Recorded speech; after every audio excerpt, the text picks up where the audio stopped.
नमस्कार दोस्तों, जैसे कि आप लोगों ने वीडियो के थंबनेल में देखा कि आज हम बात करने वाले हैं कि कृषि यंत्र, अगर आप कोई भी डीजल इंजन, सोलर चलित स्प्रेयर या छोटा सा होंडा लेते हैं तो इस पे आपको मनमानी दाम लिया जाता है। तो इस पे सरकार ने फैसला किया है कि जो कंपनी है, इसका निर्माता है, वो इसका अधिकतम खुदरा मूल्य इसका लिखे उस पर।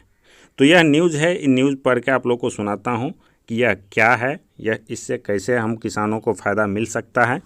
तो डीलर व निर्माता को कृषि यंत्र पर लिखना होगा अधिकतम खुदरा मूल्य, इसका जो है हेडलाइन है या हिंदुस्तान का जो न्यूज़ दिया गया है। इसमें राज्य सरकार ने कृषि यंत्रों पर अनुदान सीमित करने के बाद इसमें फर्जीवाड़ा रोकने की तैयारी कर ली है। यंत्र निर्माता हो या डीलर, कोई भी यंत्र निर्माता हो या उसका डीलर हो, उसमें जो है सभी कृषि यंत्रों पर अधिकतम खुदरा मूल्य एमआरपी जो है उसको लिखना होगा। इसके लिए कृषि विभाग ने सभी यंत्र निर्माता और वितरकों को पत्र भेज दिया है। साथ ही कहा है कि इससे अगर एमआरपी अंकित नहीं होगा तो उस कंपनी के अनुदान वाली सूची से बाहर कर दिया जाएगा। बहुत सारे करते थे कि डीलर या निर्माता करते थे कि अधिकतम खुदरा मूल्य कुछ से कुछ लिख देते थे बिना दाम का और अधिक ले लेते थे, और सब्सिडी का राशि भी जो है वो अधिक से अधिक ले लेते थे। इसीलिए सरकार ने इस तरह का फैसला किया है। तो कृषि निदेशक राजीव रोशन ने सभी निर्माताओं और डीलर को पत्र लिखकर निर्देश दिया कि अपने हर यंत्र पर बोल्ड अक्षर में यंत्र का कीमत अंकित करें।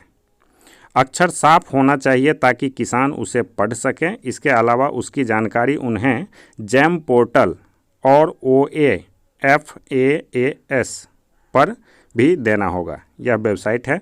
अगर ऑनलाइन बिक्री करते हैं तो सभी साइट पर हर हाल में एमआरपी दिखाना होगा। अब ऐसा नहीं चलेगा कि अनुदान पर यंत्र खरीदने वालों के लिए कीमत कुछ अलग हो और बाज़ार से बिना अनुदान खरीदने वालों के लिए कुछ कीमत अलग हो।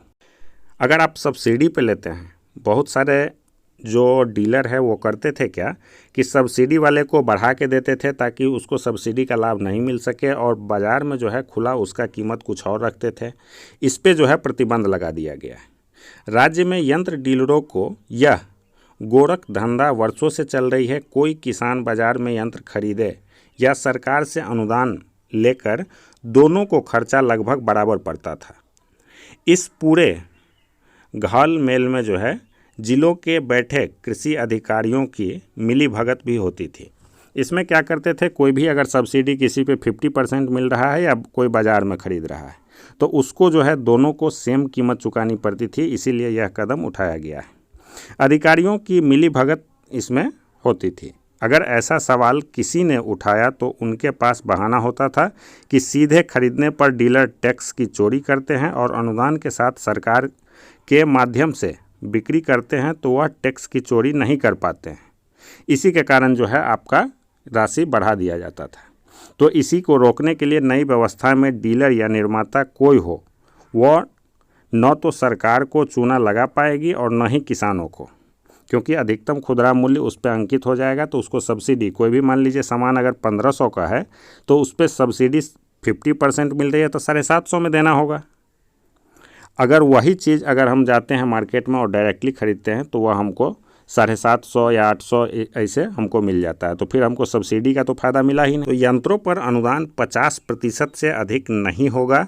राज्य सरकार ने कृषि यंत्रों पर अनुदान की राज्य योजना को इस बार बंद कर दिया है, लेकिन केंद्र की योजना अब भी चल रही है। इसी के साथ नई व्यवस्था में किसी भी यंत्र का जो है अनुदान 50% से अधिक नहीं होगा।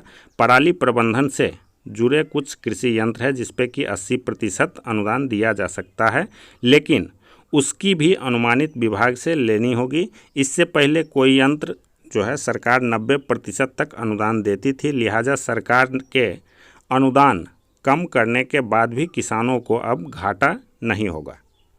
तो यह किसानों के लिए एक अच्छी खबर है कि कोई भी अगर diesel set, pump set, solar चलित स्प्रेयर हो गया, उसके बाद हो गया धान कमैनी वाला मशीन हो गया, वो सब जो भी लेंगे उसका अधिकतम खुदरा मूल्य वहाँ पे अंकित होगा और आप आसानी से इसे मार्केट से ख़रीद सकते हैं। या तो आप सब्सिडी पे लें और नहीं तो खुदरा मूल्य पे।